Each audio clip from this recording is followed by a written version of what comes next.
MIAHWRA-videos is a cub reporter for the online investigative newspaper Premium Times in Nigeria. I didn't stumble into journalism, I chose journalism. At the age of 5, I made up my mind I was going to become a journalist. I grew up with so much injustice around me. Political, economical, social injustice. I wanted to make a difference with the power of the written words. So when she heard that a school friend had been trafficked to Europe, she felt compelled to act. Trafficking, especially sex trafficking, is rampant in Nigeria. According to Nigerian authorities, 6 out of 10 people trafficked to the west are Nigerians. Men and women are smuggled via Morocco across the Mediterranean to become sex workers in Europe. She took her story to her managing editor, Mojid Musikulu, who agreed. How to do it was the challenge.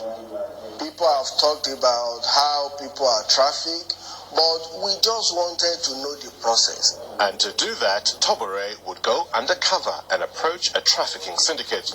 The team partnered with another investigative publication, Zam Chronicle, based in Amsterdam.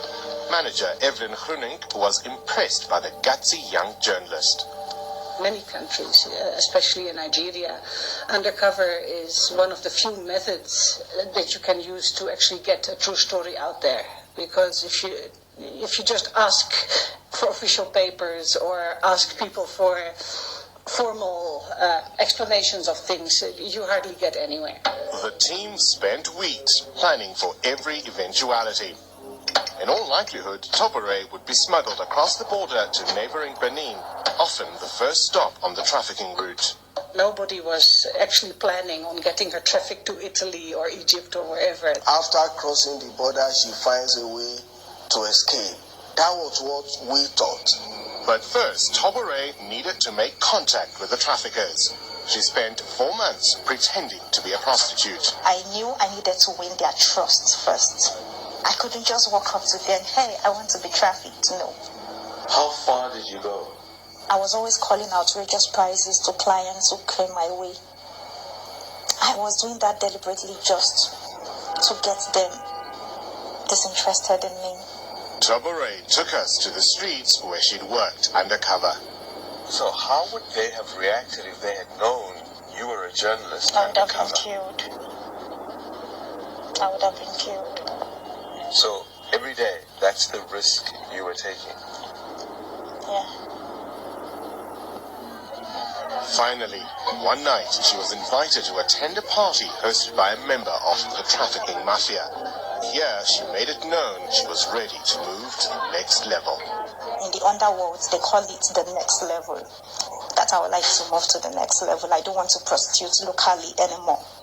And they asked me, what route do you want to go? Do you want to go to Spain? Do you want to go to Italy? Tobore was made to strip and was paraded in front of a drunken crowd. She passed the test and was told she was to be trafficked to Italy. But first to Lagos, the main departure point for those trafficked to Europe. Tobore and 9 others, including 3 boys, were loaded into a taxi bound for Benin. A surprising twist in this tale for me is that, in a sense, human trafficking is an open market. Many of those who participate are actually volunteers, and so the traffickers are spoilt for choice. Because of the endemic poverty in our country, people will rather allow themselves to be trafficked for survival. The group of girls that I initially embarked on the journey with, most of them were graduates. They hadn't been able to get a job. Why some were just being greedy. They want to build houses, drive big cars, live the Hollywood kind of life. But there are no happy endings here. Tobore says her experience of trafficking played out like a horror movie. It was supposed to have been a half-day's drive to the border. Tobore and her companions dozed off, but when the taxi veered off the highway onto a dirt road, they were jolted awake. By the time we woke up, we were somewhere in nowhere. They'd been taken to a trafficking training camp. We were taken into a room. We slept on the bed floor. We were not given dinner. That was when reality dawned on me that we were in trouble. Tobore had hidden a small cell phone in her underwear to keep in contact with her editors, but the phone was discovered and taken when she arrived at the camp. That whole day there was nothing. So it was terrible. In the meantime, they were made to sign contracts agreeing to pay a fee to the traffickers, an amount impossible to afford. Whatsoever amount I'm able to bring in from prostitution will be added, and it will be ticking until I finish paying $70,000. What was the $70,000 for? For recruiting me. So why do the girls not run away? Well, a key aspect of the whole human trafficking drama is the fear and mystique of juju or black magic. Traffickers use a powerful juju oath to stop the girls from escaping. They believe they will be cursed and die if they tell anyone they were trafficked. Because of whole taking, a lot of the prosecution here in Nigeria has failed. Because victims themselves will never speak of, because they are afraid of breaking the hold. Tobore still finds the experience traumatic. When you say that they took different parts of your body, what do you mean? My pubic hair, my fingernails, they cut part of my hair. They said if I ever disclosed anything about them, I was going to run mad. At this stage, some of the trafficked girls had already been sent on to Italy, but the traditional doctor or juju man decided that Tobore and 3 other girls posed a problem. They said I was bad news, I was going to be bad news, that I must not be taken to Italy, that I had some forces protecting me. As the unlucky 4 were being assessed, Tobore says a group of influential-looking visitors arrived demanding products that had been promised to them. We didn't know what products they were talking about, until one of them pointed at me that she's quite useless to you, so let's have her. Reality dawned on us that these people were probably ritualists. The visitors were looking for body parts, but Tobore was overlooked and the juju man offered up 2 others. And in our presence, they were murdered in cold blood.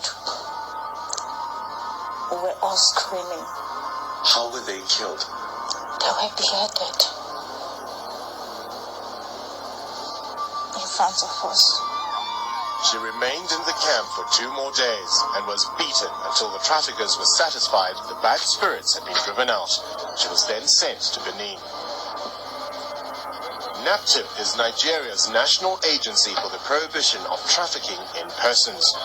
It's estimated that traffickers earn around $150 million a year smuggling people between Africa and Europe. It is huge to the extent that 70% of the prostitutes in Antwerp in Belgium are Nigerian girls. It is also huge to the extent that the 2003 trafficking persons report by the American government actually listed Nigeria as in Tier 2 watch list, which means that Nigeria was not doing enough. Arinze Orakue says most people don't realize that it can take years just getting to the streets of Europe.